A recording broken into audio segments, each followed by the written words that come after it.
Hello, welcome to the West Ham Way YouTube. Myself, Mark Harlaw, and Riley Finch. We're in the January transfer window now, mate.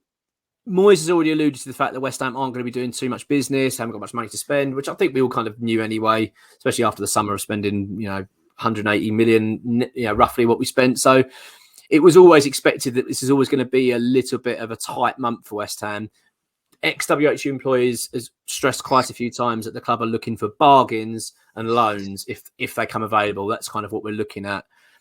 Now, the only thing that's quite interesting is because of our predicament this season and where we are, I do believe that the club have made funds available for David Moyes in this month to bring in a couple of new faces. Firstly, do you think that's needed? What's your feeling in terms of if you were the manager and looking at the squad and the season so far, would you be looking at strengthening? And if so, where would you look at strengthening at the moment? I think realistically, we haven't scored too many goals this season. It has been an issue for us, but we've got Scamacca, we've got Antonio, Cornet can play striker as well. I think we're pretty well endowed on the wings in the 10 position. I don't think we need a new number 8 because I think that's where Paqueta should be playing. It's also where Fornals can play. It's also where Downs can play. Yeah. So for me, I think the kind of spine of the team is fine. It's the fullbacks where I think we really need some investment. Whether that's a left back or a right back, I'm not really too bothered. I think, if you told me, would you rather sign 2 fullbacks or Wan-Bissaka? I'd say, get me Wan-Bissaka now. He's going to really propel our team to that sort of next level. He's going to be such a good signing if it was to happen, which I don't think it will. But yeah, I think fullback for me, left back or a right back, the most important position. I might be leaning more towards the left back because obviously Emerson's older. Creswell is getting on a bit now as well. If we could pick up a decent left back, even if it's on loan from God knows where. I mean, Masuaku's just come back from loan from Besiktas, I think it is. Longelo is also on loan at Birmingham City, and he's been quite good for them. So whether we decide to recall him, I just think we need to choose a fullback and just say, look, let's just pick him up, get him in the team. It's where we're obviously not performing very well. But I think the rest of the team, realistically, we just need to use what we've already got. There's no need to go out and spend money on another striker or a winger or a midfielder when we've already got enough people there already. The only other question for me is if Dawson leaves, do we need to sign another centre-back? Because I'm not sure what's going on with that, because we were thinking he was possibly going to leave in January, but maybe it'll be the summer. Yeah, I think so. I don't think they're going to let Dawson go in January. I mean, at the end of the day, if you can get something for him now, fine. I kind of get that, but I think that for my feeling is, look, the predicament we're in this season. I don't necessarily want to keep players. I don't want to be at the club, so I don't think it really helps morale having someone around the dressing room that doesn't really want to be around. But I don't get the impression that Dawson's a character that would kick up and make a big stick. He signed a contract to the club. He's still got a few months to go. I'd be tempted as the club to just say, look, we'll run it down to the end, especially with his age now. You're not going to get a great deal for him anyway. That's my gut feeling on it. I don't know for sure. Maybe we will have to act if Dawson does go.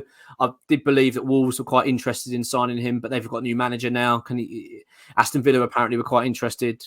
Is he going to? Is someone that that they're going to? Emery's going to want to sign now? Not sure. So I don't know. I mean, I just think that and the fact that we are struggling in the league, we're struggling. We need players. And especially when you've got the likes of Zuma and Nagurd, who have proven already they're quite injury prone at the moment, you'd imagine. So I would be quite reluctant to let Dawson go. The rumours are that if Dawson is to go, I think Michael Keane's a key player that Moyes has identified as someone that might be available. We might be getting again. It's just a cover. I don't think it'd be a main player for West Ham. And I know that I think yourself included have said, "Oh, what a nightmare that would be." But to be honest, we said that about Dawson, didn't we? And it turned out to be pretty good signing for us. So I'm not too despondent about it. I just think that. Ideally, I'd rather just keep Dawson till the end of the season and let him go on a free. That'd be my preferred choice. But who knows? Maybe we don't get a choice in that matter. David Moyes is looking at the French market. I think that's been an area we've looked at. I think South America and France have been the 2 areas that Rob Newman's identified as players that we've been scouring and scouts have been working on. Now, one that X has said is a striker that now. When I spoke to X directly about this, I said, we wanted to report on a striker and who we're going to bring in. And this was a player that he said was the most likely, got a bit more encouragement about was Terem Moffi of Lorraine. So he's a 23-year-old striker. Southampton are very interested in him. I think his agent is now trying to push him into the Premier League. He looks really good, mate. I mean, his numbers are very, very good. Looking at his season, he scored 10 goals so far this season in 14 games. Looks a very good player. He scored 3 in 9 for Nigeria. He's an international player as well. He looks pretty good. I mean, I'm only saying this in the face of it, just looking at the stats, he looks pretty decent. He's scored some very good goals. And I think there are quite a few clubs interested in him. And West Ham are supposed to be very much monitoring the situation. It looks like it could be loan with an option to buy, something like that. There's also his strike partner as well, a guy called Kone, I think, as well. He's a Mali international striker, same age, 23. You know, again, stats aren't too bad, but I think Moffi's the one that West Ham are very, very interested in. Before we went on, though, mate, as well, just a quick one.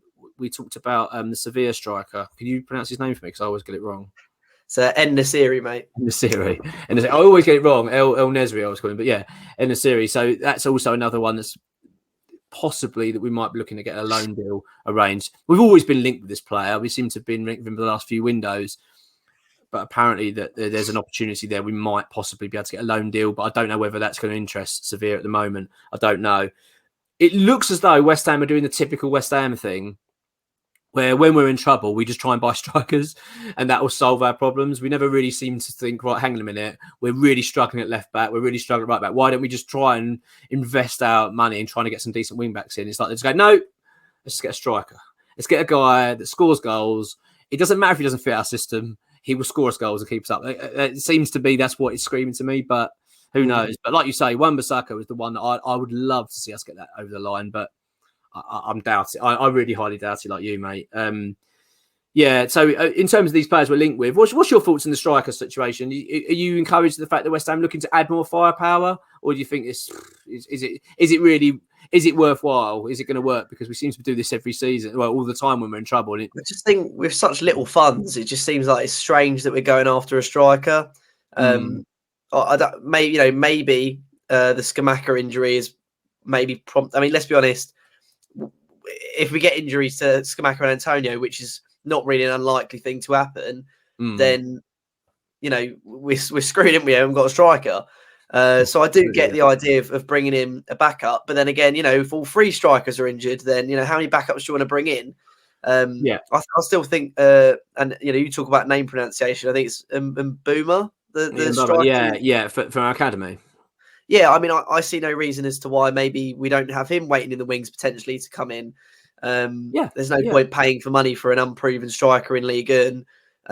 I'd say Southampton are desperate for goals, so the fact that they're looking at him is a good indication that obviously he scores goals and he seems to be a player that they think is going to come in and sort of change their season. I just think, why waste the I don't know why we're so allergic to spending money on goalkeepers and fullbacks. I mean, what?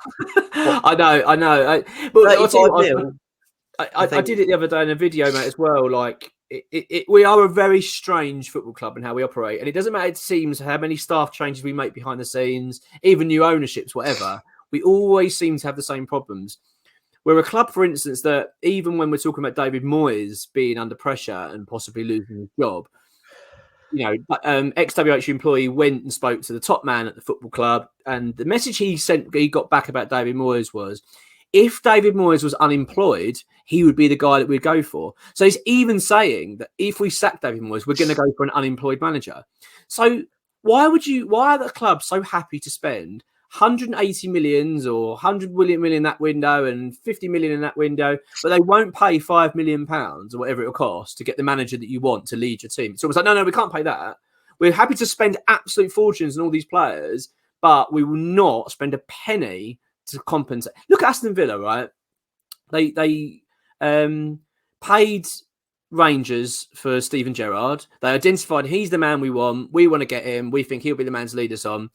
Spent, I don't know what the compensation was. Let's say £5 million in compensation, and probably then you have to pay off your other manager that you just sacked and backroom team. Cost a bit of money. They then brought him in. It isn't working. They've identified it hasn't been working, so they sack him again. Pay him off. Pay off the backroom team, and then they go, right, who's the man we want to lead us? They go and get Emery again. Pay money, and look at it, it's paying off. Why is it West Ham can't do that? Why is it that we're so desperate to get a cheap deal? oh, who's out of work? Oh, Sean Dyche will do. We'll get him in then. Why can't they go, no, we don't want him. We want Thomas Frank from Brentford. Really impressive him. He's the sort of manager we want. Go to Brentford. Right, we want to buy him. They go, well, he's on a 5-year deal. He's going to cost you 10 million quid. And we go, okay, we'll do you a deal then. We'll work that out. That should be how West Ham operate. Do you know what I mean? That's an ambitious football club. But and like you said, mate, it's the same with the players sometimes. You just think, we're in trouble.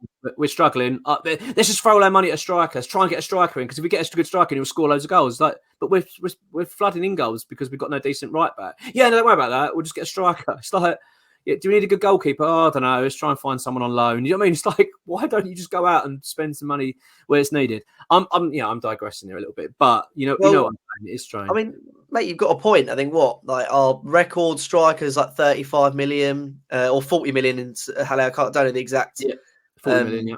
Yeah.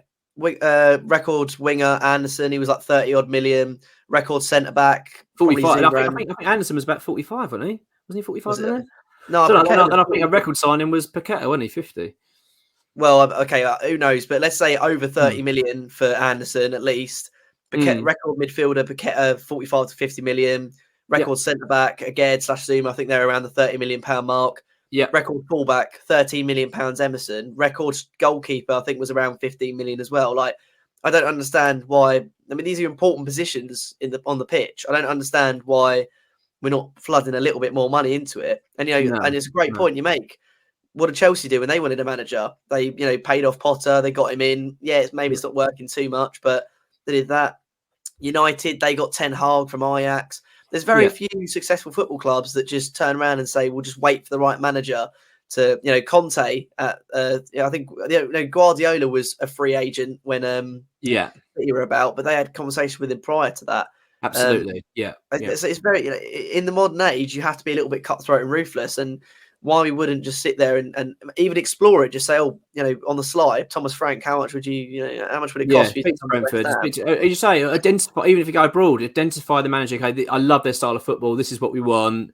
That's I just find it very strange, and it's like, January's kind of reminded me of that already. It's just we just link the striker after striker. I'm sitting there thinking, it's probably not our weakest position, really, strikers. As you say, we've got players that can come in anyway. You've got Bowen that can sort of step in if need be. You've got, like you say, Max Cornet can probably dive in when he's fit, and players like that. So you've got Antonio, you've got Scamacca. So you've got players there anyway to play. So I just sort of find it a bit odd that we're, again, throwing all our eggs in the basket going, if we just get another striker in, that sort us out. You're thinking, Christ, I don't get me wrong, I'm not saying we don't need another striker, but it just feels a bit odd when it's clearly not the weakest part of our side at the moment. How ironic is it, though, that when we had one fucking striker at the club and we were crying for David Moyes to sign a striker, he took 2 years to do it, and now we've got a really good striker and Antonio in the backup. He's like, do you know what? It's like when you wait for a bus to come at once. Here's another striker for you. You've been waiting all these years, and it's like, well, we don't want a striker now. We don't need a striker now. Oh, mate, it's so frustrating, isn't it? It's so frustrating. Moyes mind games, I'm telling you. Absolutely. But yeah, at least it looks like the club are going to be doing. It does appear that we're going to do something in January. I don't think they're going to do nothing. I don't think they can afford to because of our position. I think they have to do, even if it's really just to freshen up the place a little bit, give everyone, even the players, a little bit of a lift. I mean, a couple of new faces around. I do think they'll do something. I don't think we'll go mental, but it appears that West Ham are going to make some moves. But let's wait and see, mate. Let's wait and see what happens. As always, mate, we'll wait and see. Absolutely. Thanks for watching, everyone. Cheers.